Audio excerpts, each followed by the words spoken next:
Luciana Genro zomba de Nicolas Ferreira. E sua resposta todos ficam sem entender. O silêncio absoluto tomou conta do auditório lotado da Universidade Federal de Minas Gerais. As luzes fortes dos holofotes iluminavam o palco, onde 2 microfones aguardavam os protagonistas daquela noite. De um lado, entraria Nicolas Ferreira, o jovem deputado federal que havia se tornado um fenômeno nas redes sociais. Do outro, Luciana Genro, experiente política com décadas de trajetória na esquerda brasileira.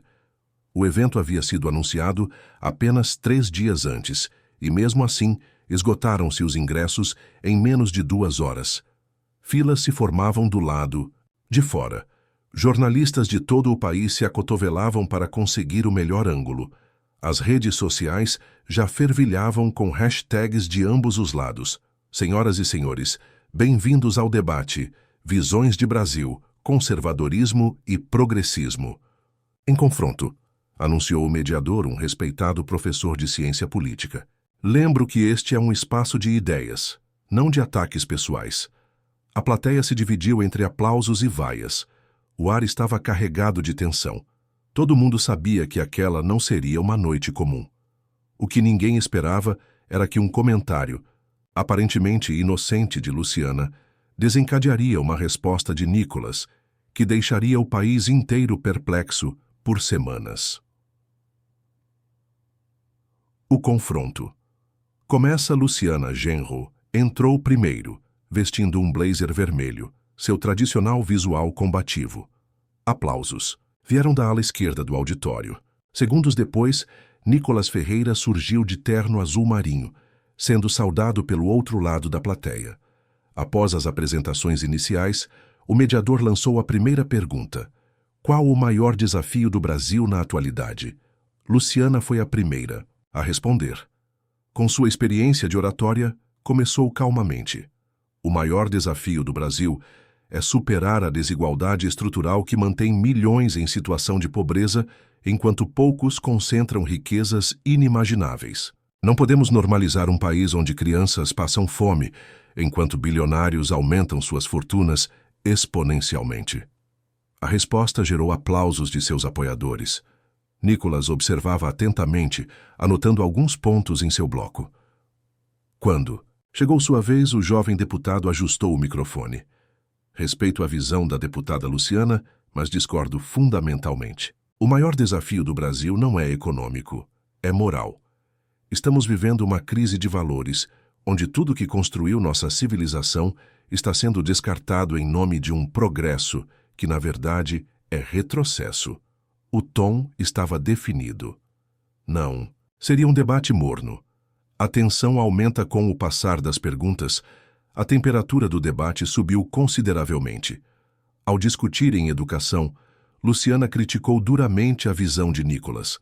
O que o deputado defende não é educação, é doutrinação, religiosa disfarçada de preocupação com valores. A escola precisa ser um espaço de diversidade onde todas as crianças se sintam acolhidas, independente de sua origem ou identidade. Nicolas rebateu imediatamente. Doutrinação é exatamente o que a esquerda faz nas escolas há décadas. Transformaram nossos professores em militantes políticos e nossas crianças em cobaias de teorias sem fundamento científico. A plateia reagia acaloradamente a cada fala. O mediador precisou intervir várias vezes pedindo respeito. Foi no bloco sobre segurança pública que ocorreu o primeiro momento de tensão real. Luciana acusou Nicolas de defender políticas que criminalizavam a pobreza, ao que ele respondeu: é muito fácil falar sobre direitos humanos para bandidos quando se mora em condomínios fechados com segurança privada. O brasileiro comum está cansado desse discurso que protege criminosos e abandona cidadãos de bem. A plateia conservadora explodiu em aplausos. Luciana, visivelmente irritada, pediu direito de resposta. É esse tipo de discurso simplista que impede o Brasil de avançar. Reduzir um problema complexo, como a segurança pública, a frases de efeito para viralizar nas redes sociais. É assim que se faz carreira política hoje, aparentemente. O comentário, claramente direcionado à ascensão meteórica de Nicolas nas redes sociais, gerou risos da plateia progressista. O momento da zombaria, após 2 horas de debate, chegou-se ao bloco de temas comportamentais. O mediador perguntou sobre políticas públicas voltadas para a diversidade. Nicolas defendeu que o Estado não deveria promover pautas identitárias, mas focar em políticas universais. Luciana rebateu com veemência, defendendo ações afirmativas para grupos historicamente marginalizados. Foi quando veio o momento que mudaria completamente o rumo do debate. Luciana, em tom de ironia, disse: "É curioso como o deputado que construiu sua carreira falando para bolhas nas redes sociais vem agora dar lição sobre como unir o país. Talvez devêssemos todos fazer vídeos de 15 segundos simplificando problemas complexos. Quem sabe assim resolvemos a fome, a violência e a desigualdade." A plateia progressista riu alto. Alguns aplaudiram. Luciana continuou: "O Brasil está cansado desse conservadorismo de internet, sem profundidade, que fica apenas repetindo pontos importados dos Estados Unidos, sem qualquer reflexão sobre nossa realidade. Virou moda entre jovens políticos que se acham revolucionários por repetirem o que se dizia no século passado." Nicolas permaneceu impassível, apenas observando. Sua expressão era ilegível. Sabe qual é o problema do deputado e seus seguidores? Eles confundem lacração com argumentação. Acham que ganhar likes é o mesmo que construir políticas públicas. E o pior, quando confrontados com dados e estatísticas, gritam ideologia e fogem do debate real. O mediador tentou intervir, mas Luciana pediu para concluir. "Respeito o deputado como pessoa, mas não posso respeitar um projeto político que se baseia em desinformação e medo.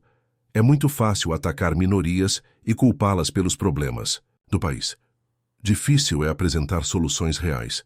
A plateia se dividiu entre aplausos entusiasmados e protestos indignados. O mediador finalmente conseguiu retomar o controle e passar a palavra para Nicolas. A resposta inesperada Nicolas ajustou seu microfone calmamente. Todos esperavam uma resposta explosiva, talvez até um embate direto com Luciana. Em vez disso, ele sorriu levemente. "Agradeço à deputada Luciana pela sinceridade. É refrescante quando deixamos as máscaras caírem." Ele fez uma pausa, bebeu um gole d'água. O auditório estava em completo silêncio. "A deputada me acusa de simplificar problemas complexos para ganhar likes." Interessante. Vamos analisar isso mais profundamente. Em vez de atacar pessoalmente Luciana, Nicolas começou a desdobrar um raciocínio inesperado. Existe algo fascinante na natureza humana. Quando não conseguimos refutar ideias, atacamos o mensageiro. É mais fácil dizer que sou um fenômeno de internet do que confrontar os valores que defendo. É mais confortável zombar do meu estilo de comunicação do que debater o conteúdo das minhas propostas. A plateia, que esperava uma briga, estava completamente atenta. A deputada mencionou que importo ideias dos Estados Unidos. Curioso, porque as pautas que ela defende também não nasceram no Brasil. A diferença é que reconheço minhas influências intelectuais. Não as escondo por conveniência política. Nicolas então fez algo surpreendente. Guardou suas anotações e continuou falando, olhando diretamente para a plateia. O que a deputada não percebe, o que muitos não percebem, é que não estamos em lados opostos por acaso. Representamos visões de mundo fundamentalmente diferentes. Não é sobre esquerda ou direita. É sobre como enxergamos a natureza humana, a sociedade, a liberdade. O tom de sua voz mudou. Não estava irritado, mas transmitia uma convicção profunda. Quando defendo a família não é por ser antiquado ou retrógrado, é porque acredito que ela é a célula fundamental de uma sociedade saudável. Quando defendo a liberdade econômica, não é para privilegiar os ricos, mas porque a história mostrou repetidamente que o mercado livre tira mais pessoas da pobreza do que qualquer sistema centralizado. Alguns começaram a aplaudir, mas ele gesticulou pedindo silêncio. A deputada zomba dos meus vídeos curtos nas redes sociais. Sim, faço vídeos curtos. Sabe por quê? Porque entendi algo que muitos políticos tradicionais não entenderam. A comunicação mudou. Se quero alcançar os jovens, preciso ir onde eles estão, falar a linguagem deles. Luciana tentou interromper, mas o mediador indicou que Nicholas tinha direito à resposta sem interrupções. Falam tanto em diversidade, inclusão, em ouvir vozes diferentes. Mas quando surge uma voz conservadora, que realmente ressoa com milhões de brasileiros, a reação é ridicularizar, desqualificar, demonizar. Nicholas então olhou diretamente para Luciana. A senhora diz que respeita a mim, mas não as minhas ideias. Eu digo que respeito a senhora e suas ideias, mesmo discordando profundamente delas. Essa é a diferença fundamental entre nós. A senhora quer silenciar o que discorda. Eu quero debater. A virada filosófica que aconteceu a seguir deixou a plateia perplexa. Em vez de continuar com críticas diretas, Nicholas começou a expor uma reflexão profunda sobre o estado atual do debate público no Brasil. Existe um paradoxo interessante no discurso progressista atual. Por um lado, defende-se a desconstrução de todas as tradições, o questionamento de todos os valores estabelecidos. Por outro, certas ideias são tratadas como dogmas inquestionáveis. Ele caminhou lentamente pelo palco. Quando questiono certas narrativas sobre gênero, não é por preconceito, mas porque acredito que estamos tomando decisões precipitadas que afetarão gerações. Quando defendo o direito dos pais na educação dos filhos, não é por autoritarismo, mas por respeito à instituição mais antiga e fundamental da sociedade humana. A plateia estava hipnotizada. Mesmo os mais críticos a Nicholas prestavam atenção. A deputada me acusa de simplificar questões complexas. Talvez eu realmente simplifique algumas vezes. Mas pergunto, não é igualmente simplista reduzir todas as desigualdades a opressões de classe ou identidade? Não é simplista ignorar o papel da cultura, dos valores, das escolhas individuais na formação de nossa sociedade? Nicholas, então, fez algo que surpreendeu a todos. Citou um autor geralmente associado à esquerda. Antônio Gramsci, que certamente não era conservador, entendeu algo fundamental. A batalha cultural precede a batalha política. As ideias moldam a sociedade antes mesmo das leis. A esquerda entendeu isso por décadas e ocupou espaços culturais estratégicos. Nós, conservadores, apenas recentemente percebemos a importância desse campo. Luciana parecia desconfortável. Não esperava uma resposta tão articulada e reflexiva. A senhora zomba dos meus seguidores nas redes sociais, mas não percebe o que está acontecendo. Não estamos ganhando espaço porque enganamos as pessoas ou manipulamos algoritmos. Estamos crescendo porque finalmente damos voz a milhões de brasileiros que se sentiam excluídos do debate público, tratados como cidadãos de segunda classe por suas crenças e valores. O momento da revelação ao auditório estava completamente silencioso quando Nicholas chegou ao ponto central de sua resposta. Existe algo que poucos percebem neste embate ideológico. Quando a esquerda fala em desconstruir, raramente diz o que pretende construir no lugar. Quando ataca valores tradicionais, raramente apresenta alternativas sustentáveis. Ele fez uma pausa dramática. E é aí que reside o segredo do crescimento conservador no Brasil e no mundo. Não é uma onda de ódio, como alguns tentam caracterizar.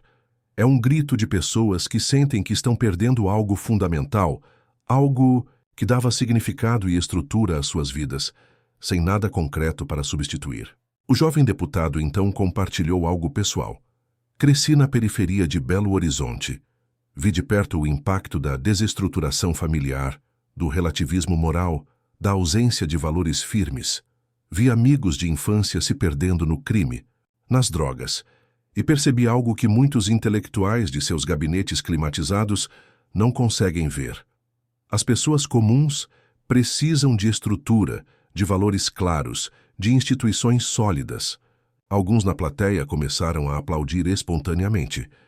Quando defendo a família tradicional, não nego outras configurações familiares.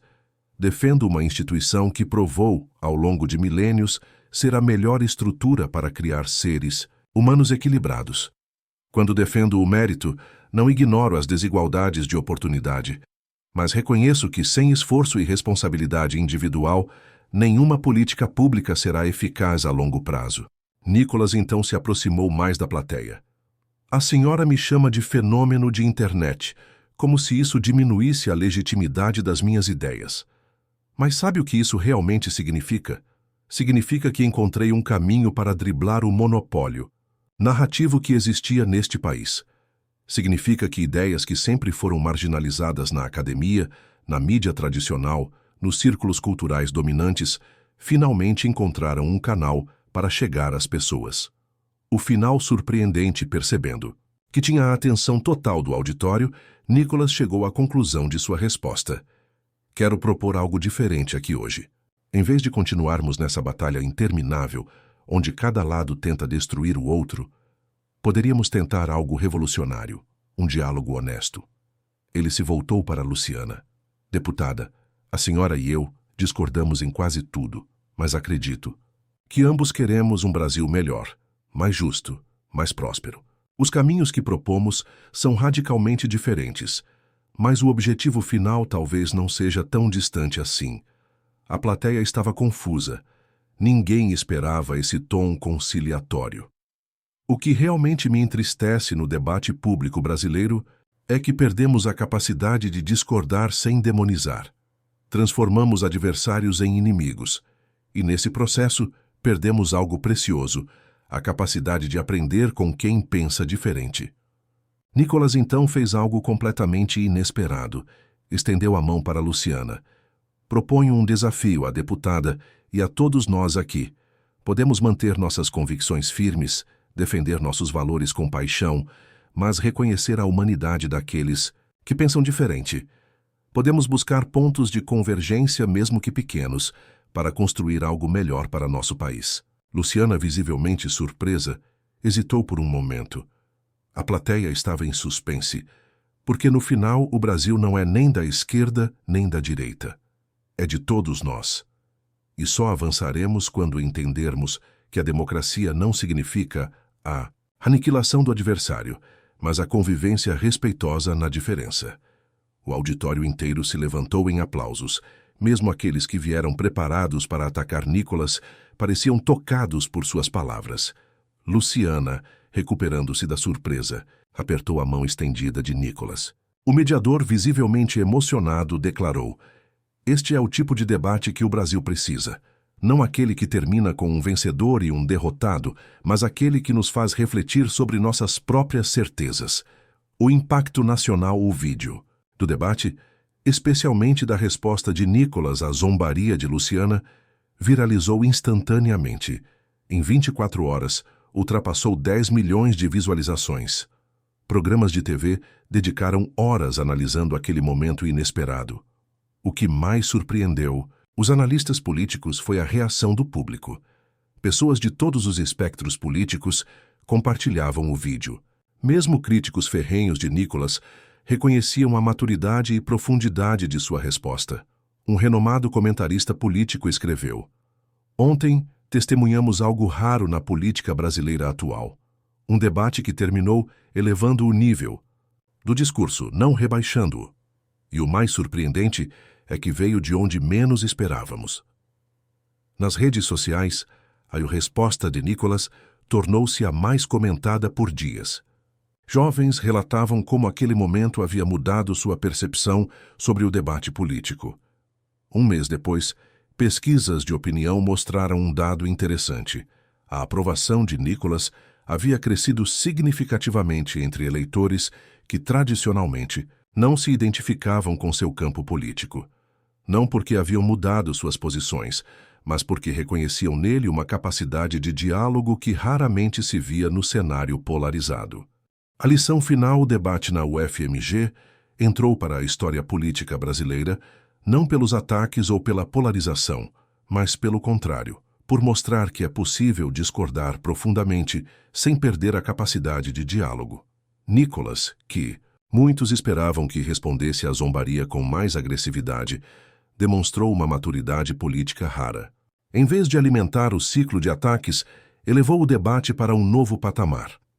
No final, a verdadeira vitória não foi de um político sobre o outro, mas de uma forma de fazer política que muitos acreditavam estar perdida no Brasil.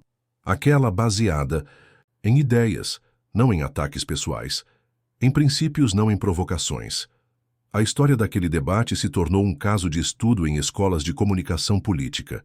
O momento em que Luciana zombou de Nicolas, esperando desestabilizá-lo, acabou se transformando no catalisador de um dos discursos mais impactantes da política brasileira recente. E assim, de forma inesperada, o que começou como mais um episódio de polarização terminou como uma lição sobre o poder transformador do diálogo verdadeiro, mesmo entre aqueles que discordam em quase tudo. Mensagem final que ficou daquele encontro foi resumida pelo próprio Nicolas em uma entrevista posterior. Nosso maior desafio não é vencer o adversário, mas superar a incapacidade de conviver com a diferença. Um Brasil melhor não virá da aniquilação do outro lado, mas da construção de pontes, mesmo que estreitas e frágeis, sobre o abismo que hoje nos separa. E talvez essa seja a resposta que ninguém esperava, mas que todos, no fundo, ansiavam por ouvir. Se você gosta dos vídeos e apoia o deputado Nicolas Ferreira, deixe seu like, o joinha no vídeo e se inscreve no canal. Até o próximo vídeo.